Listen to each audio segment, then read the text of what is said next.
Hello student, आज हम start कर रहे हैं अपने 12th का सेकंड पार्ट का फर्स्ट चैप्टर इलेक्ट्रोस्टैटिक बेसिक से स्टडी स्टार्ट करते हैं। 11th में जो ऑलरेडी हमने सीखा है व्हाट इज़ इलेक्ट्रोस्टैटिक। अगर हम वर्ड को स्प्लिट करें so word says electro means charge and static means rest.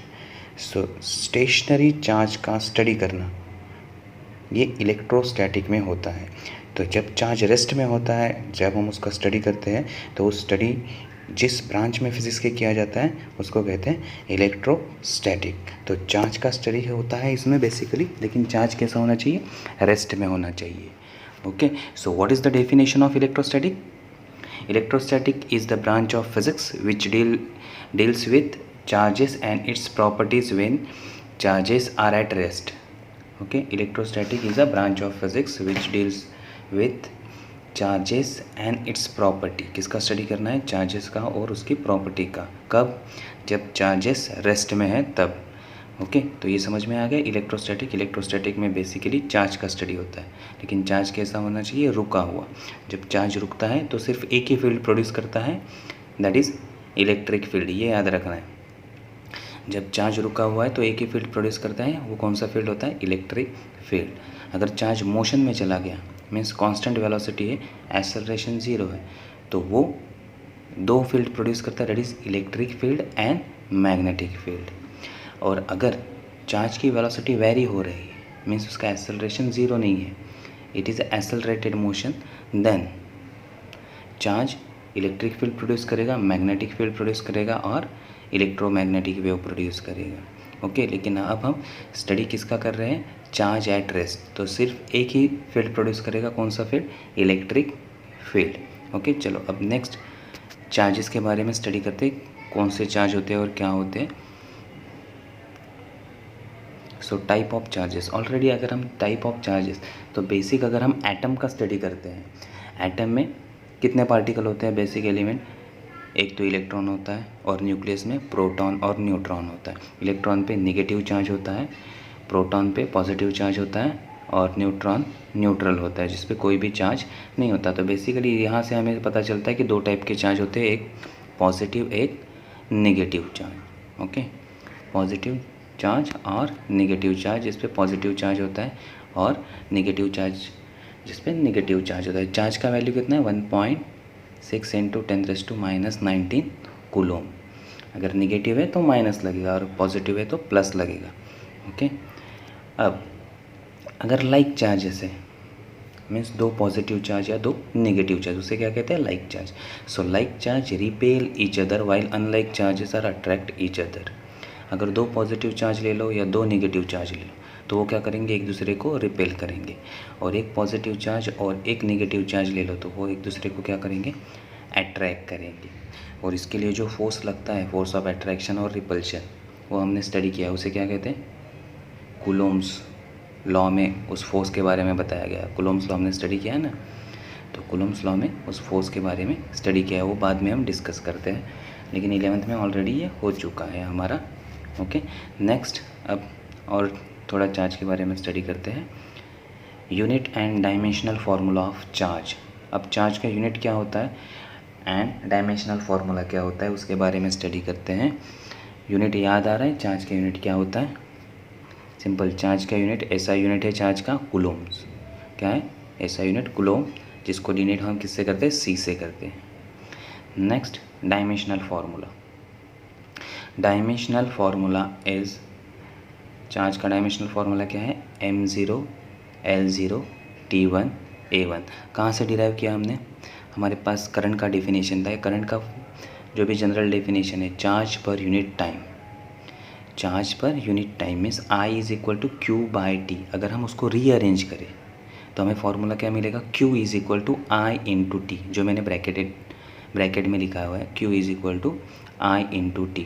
सो अब इस फार्मूला में हमारे पास, इस फार्मूला में मास नहीं है तो मास का वैल्यू 0 हो गया, लेंथ नहीं है तो लेंथ का वैल्यू 0 हो गया। इसमें टाइम है T, so time is equal to time T 1 हो गया, और करंट है तो करंट को हमने A से डिनोट किया, A1 हो गया। तो डायमेंशनल फार्मूला क्या हो गया? m0 l0 t1 और a1। नेक्स्ट चार्ज क्या है? Scalar quantity. It is scalar quantity can be added algebraically. ये स्केलर क्वांटिटी है। स्केलर वेक्टर दोनों में डिफरेंस पता है, ऑलरेडी स्टडी हुआ है। स्केलर जिसको सिर्फ मैग्नीट्यूड होता है, डायरेक्शन का रिक्वायरमेंट नहीं होता, और वेक्टर को direction as well as magnitude दोनों लगता है। तो चार्ज स्केलर क्वांटिटी है, सिर्फ मैग्नीट्यूड से हम इसको डिराइव कर सकते हैं, या इससे हम सिर्फ मैग्नीट्यूड का रिक्वायरमेंट इसको होता है। Okay, and can add algebraically means इसे डायरेक्टली जैसे अलजेब्रा में ऐड करते हैं। हमारे पास 2 चार्ज है, 3 चार्ज है और 5 चार्ज है, तो टोटल चार्ज कितना हो जाएगा? 2 + 3 5 और 5 10।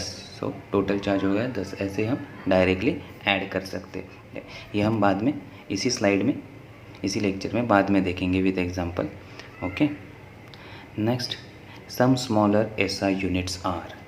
जब हम चार्ज का स्टडी करते हैं तो कूलम ये एक यूनिट है ऐसा है, लेकिन ये बहुत बड़ा यूनिट है। 1 कूलम इज़ अ बहुत बिगर क्वांटिटी, और लेसर क्वांटिटी हमें इसे यूज़ करनी है, कूलम से छोटा।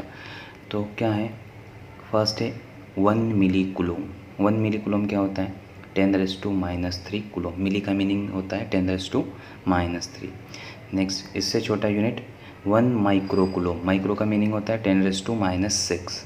So 1 microcoulomb is equal to 10⁻⁶ coulomb. Next, 1 nanocoulomb. Nano means 10⁻⁹. So 1 nanocoulomb is equal to 10⁻⁹ coulomb. तो ये हो गया यूनिट डायमेंशन के बारे में। ये तो हो गया एसआई यूनिट और डायमेंशनल फार्मूला। अब सीजीएस यूनिट क्या होगा? यूनिट एंड डायमेंशन में सीजीएस यूनिट क्या होगा?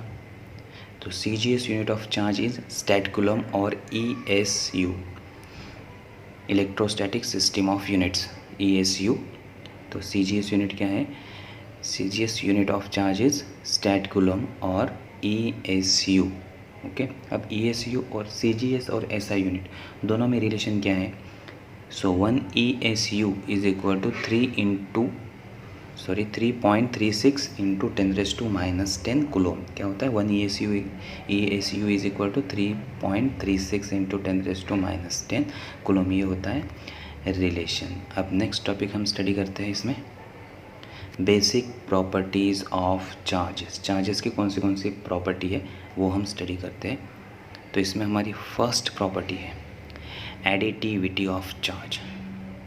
कौन सा? एडिटिविटी ऑफ चार्ज, जो हमने स्केलर क्वांटिटी के पॉइंट में लिखा था वही प्रॉपर्टी अब हम स्टडी करेंगे। एडिटिविटी ऑफ चार्ज क्या कहते हैं ये property? Total electric charge on object is equal to the algebraic sum of all the electrical charges distributed on the different part of the object.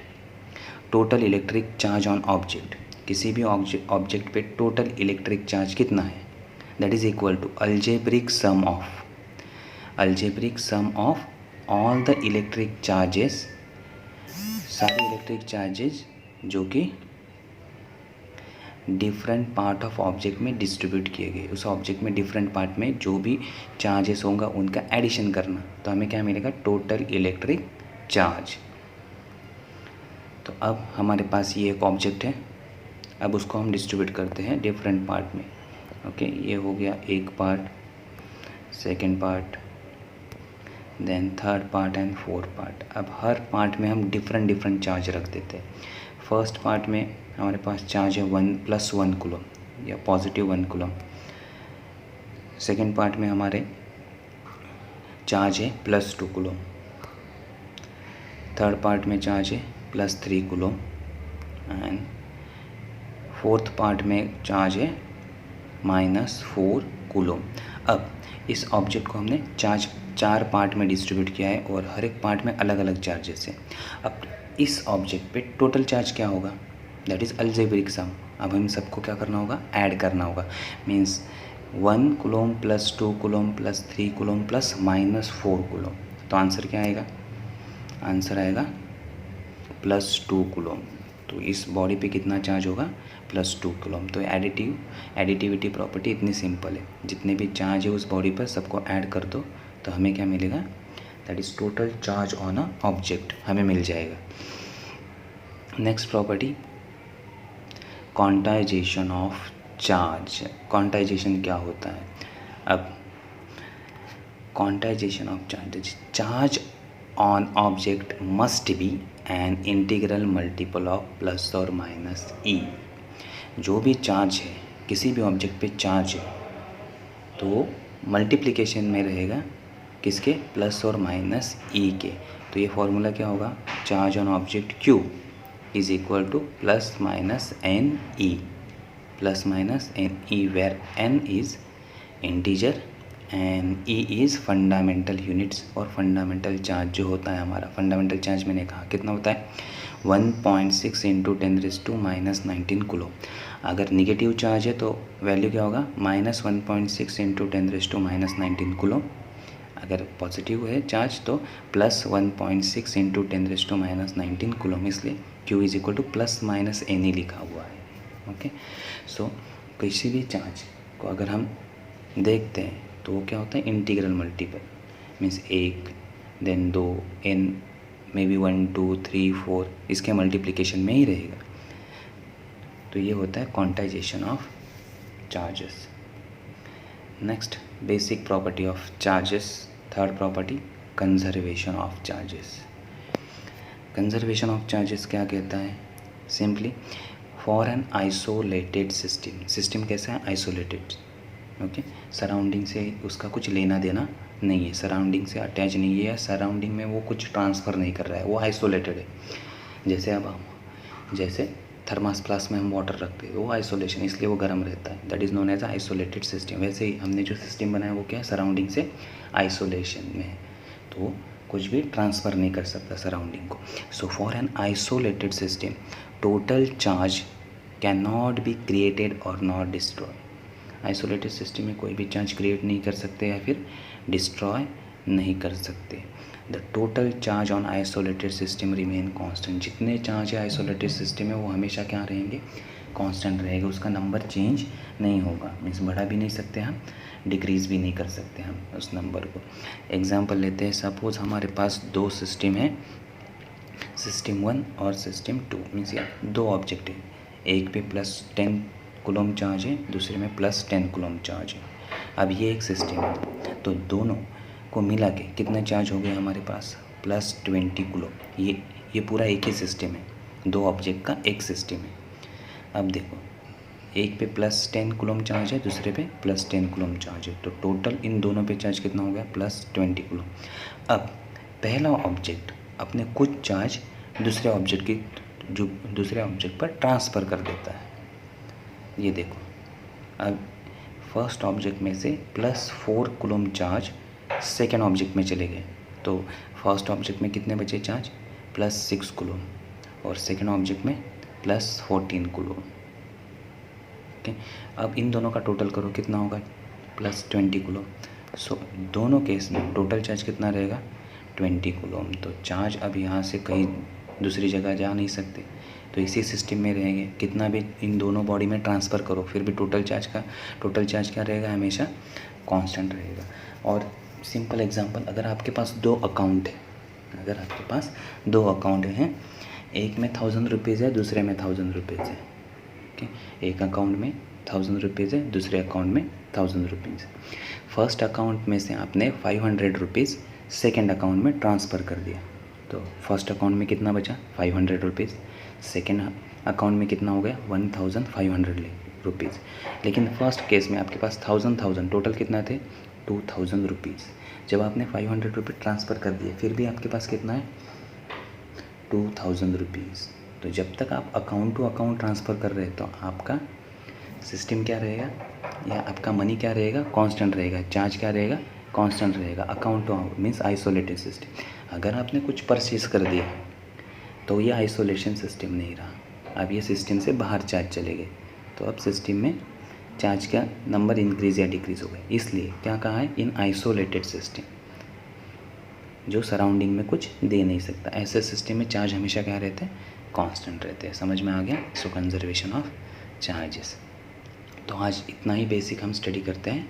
Next lecture में हम force के बारे में थोड़ा बहुत स्टडी करेंगे, और गॉस लॉ के बारे में और एप्लीकेशन ऑफ गॉस लॉ के बारे में थोड़ा बहुत डिस्कस करेंगे।